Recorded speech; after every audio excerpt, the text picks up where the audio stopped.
बाप जेठानी जी, इतनी भयंकर गर्मी में चट्टानी रास्तों से गुजरना सुलगते कोयले पर चलने के जैसा लग रहा है। पता नहीं हमारे पतियों को भी क्या मसला है, दिन में रोटी पानी आकर घर पे खाने में। किरण, हमारे पतियों को थोड़ी देर के लिए खाने का टाइम मिलता है। जितनी देर में वो चट्टानी चढ़ाई उतरकर नीचे खाना खाने आएंगे तब तक तो समय खत्म हो जाएगा। दोनों बहुओं को रोज ही अपने पतियों को खाना पहुंचाने के लिए जोखिम भरे पहाड़ी चट्टानों से चलकर जाना पड़ता था। उबड़ खाबड़ खरे रास्ते में जाते हुए दोनों को काफी सावधानी बरतनी पड़ती है। वहीं चिलचिलाती गर्मी में सभी मजदूर पहाड़ी चट्टानों पर पत्थर तोड़ते तोड़ते गर्मी से बेहाल हो चुके थे। धूप के चलते ये चट्टान गर्म होकर इतनी ठोस कठोर हो गई है कि कुल्हाड़ी से चोट करने पर भी टूट नहीं रही। अगर भाई धूप देखेंगे तो परिवार का पेट कैसे भर पाएंगे। हमारे गांव में कोई और रोजगार भी तो नहीं है जिसे करके परिवार की रोजी रोटी चला सकते। अरे चलो चलो, सबके सब जल्दी जल्दी पत्थर तोड़ो, आज पूरे 1 टन माल जाना है शहर। और रमेश मिथिलेश, तुम दोनों इतने ढीले होकर कैसे काम कर रहे हो? थोड़ा फुर्ती से काम करो। मदनलाल जी, हम तो फुर्ती से ही काम कर रहे हैं, लेकिन ये चट्टान इतनी ठोस है कि चोट करने पे भी दरार नहीं पड़ रही है, टूट भी नहीं रही। अरे लानत है तुम दोनों भाइयों में, एक छोटा सा पहाड़ का टुकड़ा तोड़ने का भी दम नहीं है। तो छोड़ दो काम धंधा, फालतू की दिहाड़ी नहीं आ रही है मेरे पास। जब तुम अच्छे से खट नहीं सकते तो अरे हाथ जमा कर मारो, क्यों नहीं टूटेगा पहाड़ फिर। हाँ, तोड़ रहे हैं सेठ, चिंता मत करो। कुछ देर में गर्मी से तरबतर दोनों खाना पहुंचाने आती हैं। अजी चलिए, आप दोनों भाई खाना खा लीजिए। गर्मी के चलते खाना खाने का तो जी सा नहीं कर रहा। क्या लाई हो? अजी ठंडा ठंडा खीरे का सलाद और साथ में गर्मा गर्म चूल्हे की रोटी लेकर आए हैं। भूख से जूझते दोनों सलाद लगा लगा कर रोटी खाते हैं। तभी मिथिलेश, सरिता भाभी, सही किया जो आप सब्जी की जगह सलाद बना कर ले आई। एक तो 2-4 दिनों से इतनी दनदनाती गर्मी धूप निकल रही है, पत्थर तोड़ते तोड़ते शरीर का सारा पानी निचोड़ लेती है। ऐसा लगता है कि शरीर में कुछ बचा ही नहीं है। देवर जी, एक तो आप दोनों भाई इतनी भीषण गर्मी में इतनी मेहनत वाला पत्थर तोड़ने का काम करते हैं। गर्मी के मौसम में तो खाने से ज्यादा शरीर को पानी को बीच बीच में पानी की जरूरत लगती है। और एक तो आप दोनों इतने ऊंचे पर काम करते हैं कि इस चट्टान पहाड़ पर नीचे से ठंडा पानी भरकर लेकर आओ तो वो भी गर्म हो जाता है। खाना खाने के बाद दोनों भाई वापस से तपती हुई धूप में पत्थर तुड़ाई में लग जाते। दोनों बहुएं बर्तन समेटकर चट्टानी रास्तों से नीचे की तरफ उतरने लगती हैं। तभी गर्मी से एक चट्टान का टुकड़ा जगह से खिसक कर नीचे गिरता है। जेठानी जी!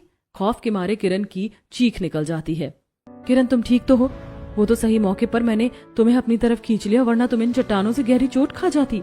इसीलिए तो मुझे ये चट्टान और पहाड़ बहुत ही जानलेवा लगते हैं जेठानी जी। बेचारे हमारे पति जान जोखिम में डालकर हमारा पेट पालने के लिए खतरे में काम करते हैं। सही कहा, इन पहाड़ों और चट्टानों के बीच तो हर एक मौसम में संघर्ष के साथ रहना पड़ता है। ठंड के मौसम में ये पहाड़ पिघल जाते हैं और गर्मी के मौसम में मृदा अपरदन से टूट कर गिरते हैं। कुछ ही देर में दोनों बहुएं घर आती हैं, जहां पूरा परिवार गर्मी से बेचैन चौखट के बाहर चटाई डालकर बैठे हुए थे। सास शोभा हाथ पंखा कर रही थी। हे भगवान, कसम से इस गर्मी के मौसम ने तो चैन छीन रखा है। क्या बात है, आप सब लोग इतनी गर्मी में बाहर क्यों बैठे हैं? इतनी गरम गरम लू फेंक रही है। मम्मी बहुत देर की लाइट कटी हुई है, अंदर गर्मी लग रही थी, इसीलिए दादी ने चटाई बाहर बिछा दिया। कसम से, एक तो इस साल इतनी रिकॉर्ड तोड़ गर्मी पड़ी है, ऊपर से बिजली भी नहीं टिक रही। सच में पता नहीं इन बिजली वालों को भी क्या खुजली मचती है। दोपहर के टाइम में लाइट काट कर सीधे रात को देते हैं। दिन भर बिना लाइट बिजली के कितना दूभर हो जाता है रहना। अरे मौसम भी तो एकदम घमस भर कर रखा है, एक पत्ता भी हिलडुल नहीं रहा जो मौसम में थोड़ा ठंडकपन लगे। एक तरफ कहर बरसाती गर्मी और उसमें बिजली कटने के चलते पूरा गरीब ससुराल दोपहर की लू चलती गर्मी में आंगन में बैठा था। सभी तर तर हो चुके थे। तभी ससुर, अरे छोटी बहू, जरा मुझे मटके का ठंडा ठंडा पानी पिला दे। अरे गर्मी से बार बार गला सूखा जा रहा है। मम्मी सबसे अच्छा सबके लिए ठंडा ठंडा सत्तू बना लो, सब पी लेंगे। हाँ छोटी बहू, ऐसा कर सभी के लिए सत्तू ही घोल कर लिया। ठंडे पानी में कम से कम शरीर के अंदर कुछ तो ठंडा पिया जाए। गर्मी के चलते मेरे पेट में धुंध सा फूंक रखा है। ठीक है, मैं अभी सबके लिए ठंडा ठंडा सत्तू बना कर लाती हूँ। किरण जैसे ही सत्तू बनाने के लिए मकान के अंदर आती है तो चारों दीवार और छत गर्मी से दमक रहा था और छत के छोटे छोटे छेद से धूप की किरण घर के अंदर पड़ रही थी, जो कि और ज्यादा गर्मी को पैदा कर रही थी।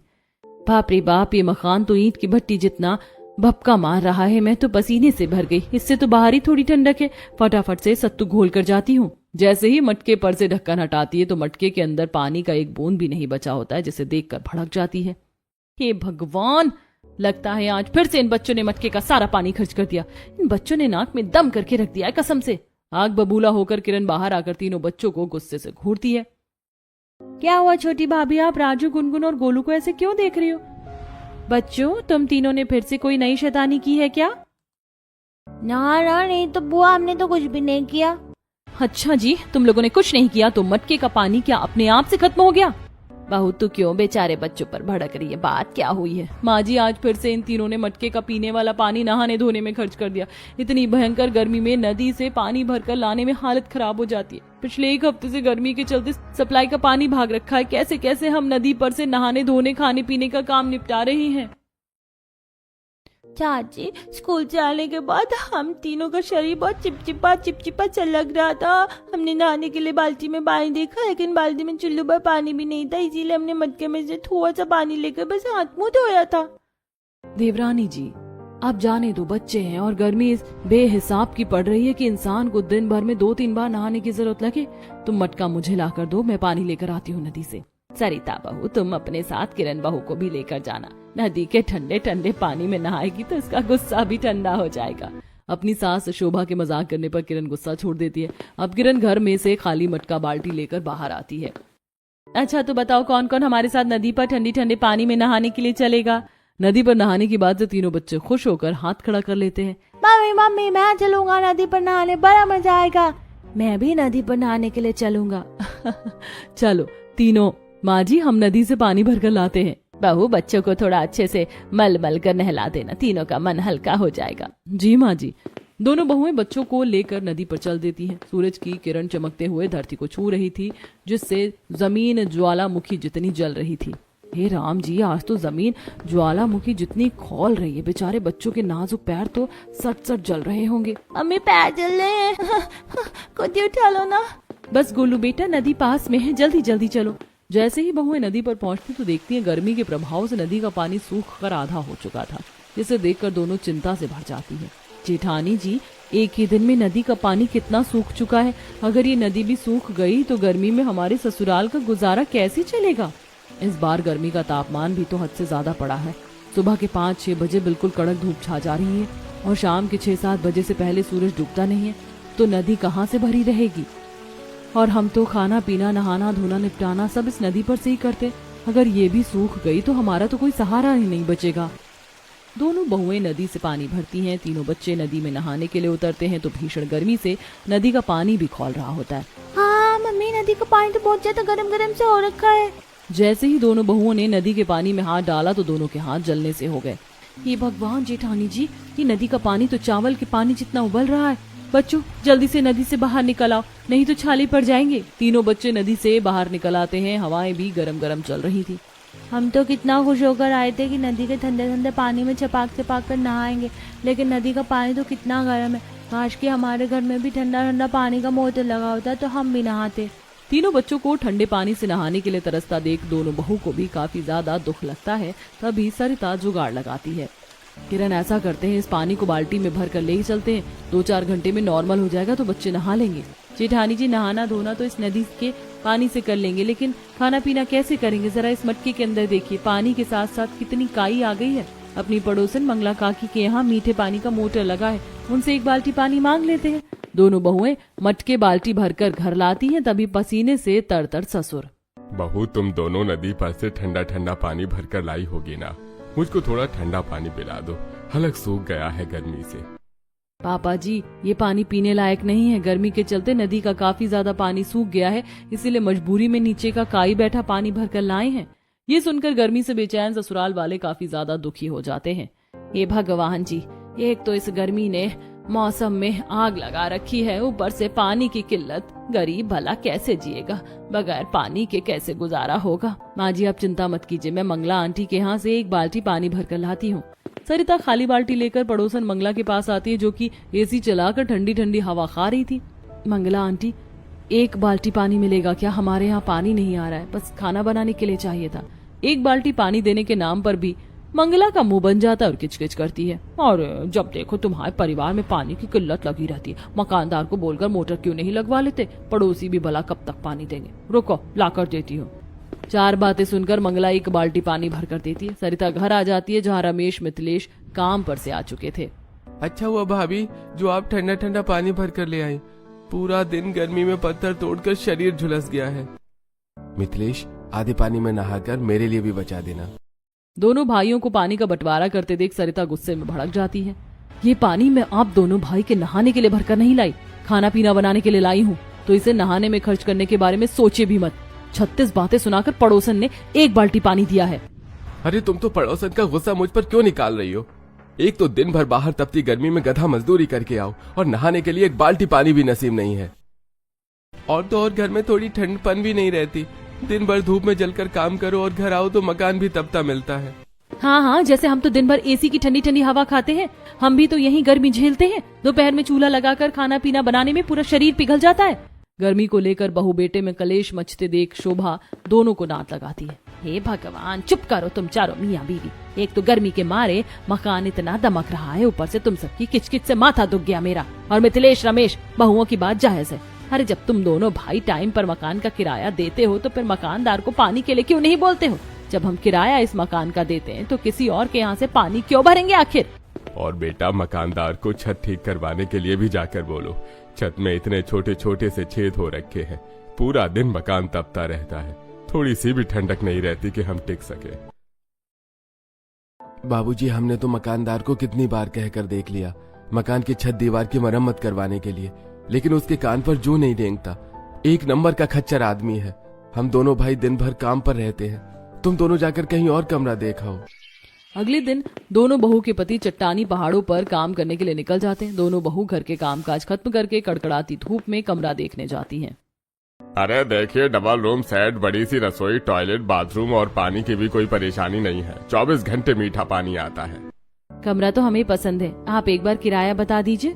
जी जी, वैसे बाकी कमरे तो मैं 12 से 15 हजार रेंट पर चढ़े हुए हैं।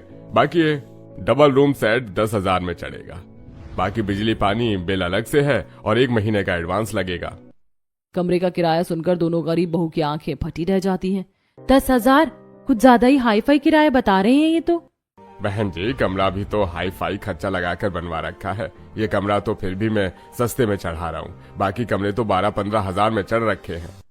रहने दीजिए, हम कहीं और देख लेंगे। हमारे पतियों की इतनी आमदनी नहीं कि इतना किराया दे सके। अरे जब लेने की औकात नहीं तो फालतू में मेरा टाइम खराब कर दिया। चलो फूटो यहाँ से।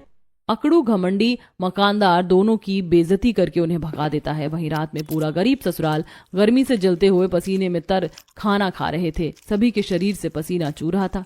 मम्मी खुजली हो रही है, मुझको खाना नहीं खाना। बहू, इस दाल में भी खटास बना गई है।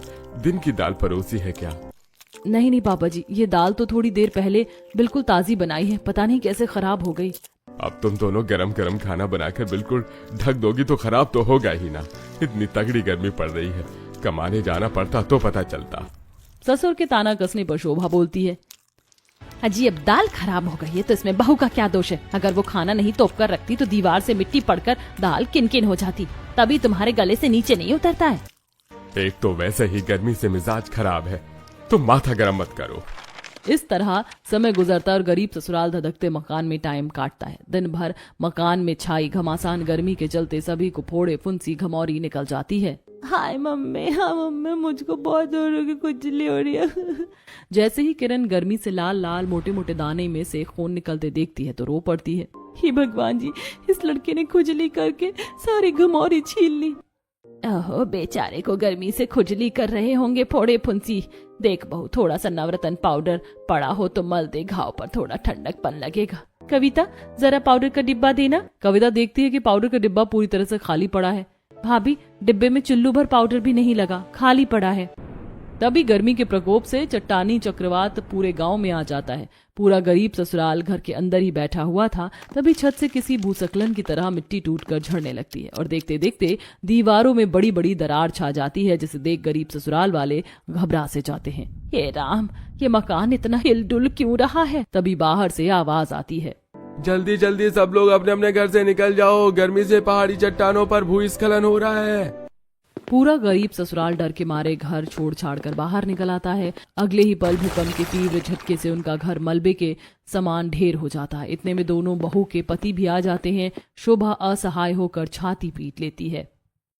हाय, बड़े तुझ पर ऊपर वाले की सारे की छत थी, तूने वो भी उजाड़ डाली। किसी और जाने को नहीं छोड़ा तूने मेरे परिवार को। माँ जी चुप हो जाइए, और गनीमत है जो हमारे में से किसी की जान को जोखिम नहीं आया, हम सुरक्षित हैं। सरिता बहू, मैंने पेट काट काट कर गरीबी में घर का एक एक चीज सामान जोड़ा था, वो सब कुछ इस मकान के साथ दफन हो गया। इतने में मकानदार भी धमक जाता है और खरी खोटी सुनाते हुए, अरे तुम जैसे 2 कौड़ी के गरीब किराएदारों को मुझे अपने मकान में रखना ही नहीं चाहिए था। तुम्हारे चलते आज मेरा मकान गिर गया, लाखों रुपए की ईंट टूट कर नुकसान हो गई। मकानदार के इल्जाम लगाने पर कविता गुस्से में भड़क जाती है। मकानदार जी, अपना उल्लू सीधा करना तो कोई आपसे सीखे। इतने टाइम से हम मकान मरम्मत करवाने के लिए कह रहे थे, इतने पुराने जमाने का मकान था तो गिरेगा ही। तो था चना बाजे घना, एक तो मैंने तुम लोगों को गरीब देखकर सस्ते में कमरा रहने के लिए दिया था। चलो अब फूटो यहाँ से। पूरा गरीब ससुराल भयंकर दमकती गर्मी में दर दर भटकने लगता है। कोई जुगाड़ न लगने पर लाचार होकर सब चट्टानों पर बसे पहाड़ की तरह चलने लगते हैं। जैसे जैसे वह ऊंचाई पर जाते हैं उन्हें हरे भरे मैदान दिखते हैं और ठंडकपन महसूस होता है। माँ, चल चल कर पैरों में छाले पड़ गए, गर्मी से गला भी सूख गया, पानी चाहिए। सरिता पानी की तलाश में इधर उधर नजर जमाती है, लेकिन चारों तरफ बंजर चट्टान को छोड़ कुछ नहीं था। बेटा, यहाँ तो इन बंजर चट्टान के सिवा पानी की एक बूंद भी नहीं है। भाभी, थोड़ा ऊंचे पर चलकर देखते हैं। ये पहाड़ी चट्टान बहुत ही ठंडक भरी है, जहाँ ठंडक है तो झरना भी होगा। धूप और भयंकर गर्मी में चट्टान उबड़ खाबड़ रास्ते पर चलकर सबके कदम थक से गए थे। कुछ देर में चट्टानी रास्तों को पार करके ठंडे पहाड़ पर पहुंचते हैं, जहां एक गुफा थी। कुछ मोटी टहनियों के हरे भरे पेड़ थे, जिन पर से कुछ पके हुए फल चू कर गिर रहे थे, और ढेर सारे ठोस खनिजों के चट्टान भी थे।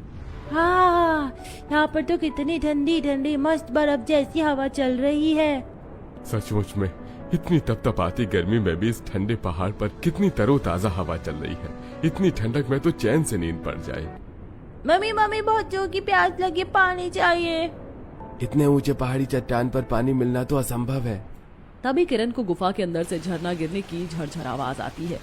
जेठानी जी, ऐसा लग रहा है इस गुफा के अंदर ठंडे पानी का झरना गिर रहा है। आवाज तो कुछ पानी जैसे आ रही है, चलकर देखते हैं। दोनों बहुएं पानी के लिए गुफा के अंदर फूंक फूंक कर कदम रखती हैं। तभी गुफा में से 2 नेवले निकलते हैं, जिसे देख किरण की सांस अटक जाती है। नेवला। दोनों गुफा को पार करके जैसे अंदर आती हैं तो जिंदा पहाड़ी चट्टान से एकदम दूध जितना साफ सुथरा ठंडा झरना गिर रहा होता है। दोनों काफी चौंक जाती हैं।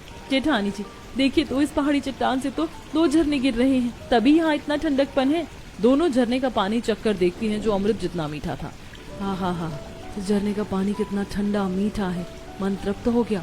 दोनों झरने के पास में से चौड़े पत्तों वाले पेड़ पर से कुछ पत्तों को तोड़कर डोंगा बनाकर सबको ठंडा ठंडा पानी पीने के लिए लाकर देती हैं। तुम तीनों जल्दी से इस जगह को साफ सुथरा कर लो। मैं और मिथिलेश लकड़ियां काट कर आते हैं। इस पहाड़ी चट्टान पर जंगली जीव जंतु घूमते होंगे, इसीलिए रात का टाइम खुले में काटना सुरक्षित नहीं है। दोनों भाई लकड़ी काटने चले जाते। दोनों बहुएं नंद के साथ लगकर सूखी काई वाली जगह को साफ करती हैं। ये काई तो सूखकर इतनी सख्त हो गई कि छूट ही नहीं रही। कविता, यही सब तो बाद में धीरे धीरे चट्टान का रूप लेते हैं और खनिज बन जाते हैं। हम कुछ खाने का जुगाड़ लगा कर आते हैं। कविता की नजर गुफा के चारों तरफ लगे सूखे पुले पर जम जाती है, जो कि लहलहा रहे थे, जिसे तोड़कर वो झाड़ू बनाकर पूरी जगह की साफ सफाई करते हैं और बच्चे घास उखाड़ते हैं। वहीं दोनों बहुएं चट्टानी पहाड़ों से थोड़ा नीचे उतरकर एक जंगल में पहुंच जाती हैं, जहां कुछ खाने पीने की वनस्पतियां लहलहा रही थी। जेठानी जी, ये बाजरा और जौ है ना? हाँ, देखने से तो जौ और बाजरा ही लग रहा है, लेकिन कभी कभी कुछ वनस्पतियां खाने वाली वनस्पतियों से एकदम मिलती जुलती है, लेकिन वो जहरीली होती हैं। ऐसा कहते हुए सरिता उस वनस्पति की परख करने के लिए उसके अंदर से एक बीज निकाल कर देखती है, जो कि जौ बाजरा था। दोनों उन सारी बालियों को तोड़कर भोजन के लिए एकत्रित कर लेती है। साथ ही थोड़ा और जंगल के अंदर बढ़ती हैं, जहां उन्हें सहजन के बड़े बड़े पेड़ भी दिखाई देते हैं और जलपाई के फल भी। जिसे पंछी खा खाकर गिरा रही थी। देवरानी जी, ये देखो जलपाई फल। पता है गर्मी के मौसम में इसे खाना शरीर के लिए लाभकारी होता है। दोनों को इसके अलावा जंगल में नीम का पौधा भी दिखाई देता है जिस पर गुच्छे के फल लगे थे। दोनों उसे चुनकर चट्टान पर वापस ले आती हैं, जहां दोनों भाई लकड़ी लाकर छावनी लगा रहे थे। इतनी तेज हवा में ये लकड़ी का घर टिक नहीं पाएगा, अब कैसे बसावट करेंगे? तभी दोनों बहुएं चट्टानों के बीचों बीच से मेमलस नाम के छोटे से जीव को निकलते देखती हैं, जिससे उन्हें ख्याल आता है। आप सभी लोगों ने देखा ये मैमल्स चट्टानों के बीचों बीच बसावट कर रहे हैं। मतलब कि इस गर्मी के मौसम में भी चट्टानों के बीचों बीच ठंडक है।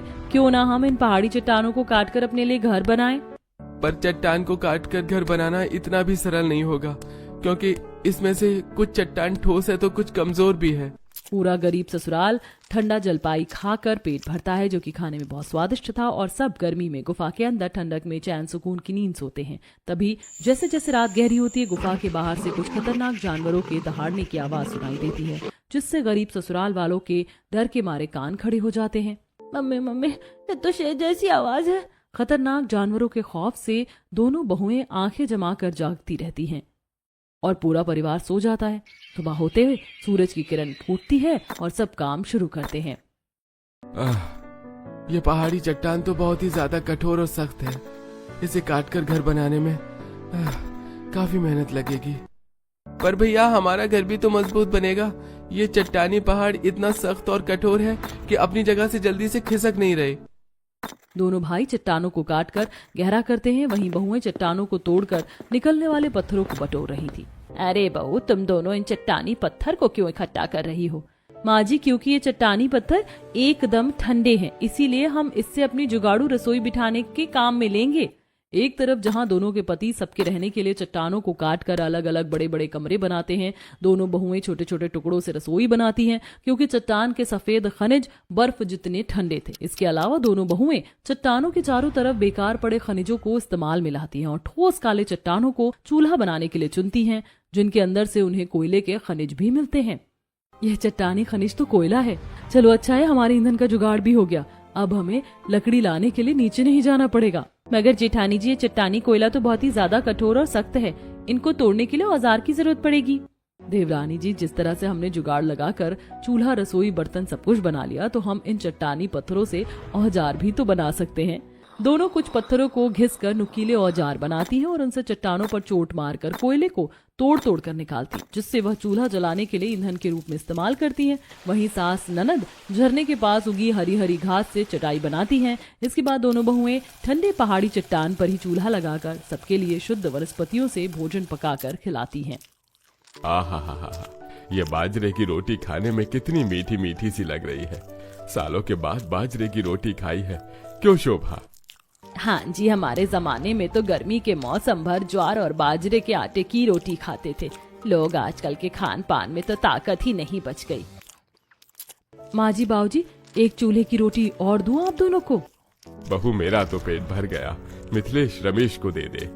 सब लोग ठंडक भरे वातावरण में चैन से रोटी खाते हैं। ऐसे समय गुजरता है। धीरे धीरे पूरा गरीब ससुराल वहाँ की ठंडक भरे जलवायु में ढल जाता है। दोनों भाई लकड़ी काट कर बेचते हैं। इसके अलावा कोयला और खनिज भी बेचकर परिवार का पेट भरवाने का खर्चा आसानी से चला पाते हैं। वहीं गर्मी में ठंडे पहाड़ों के चट्टान पर बसावट करके गरीब ससुराल आराम से रहन सहन करने लगते हैं।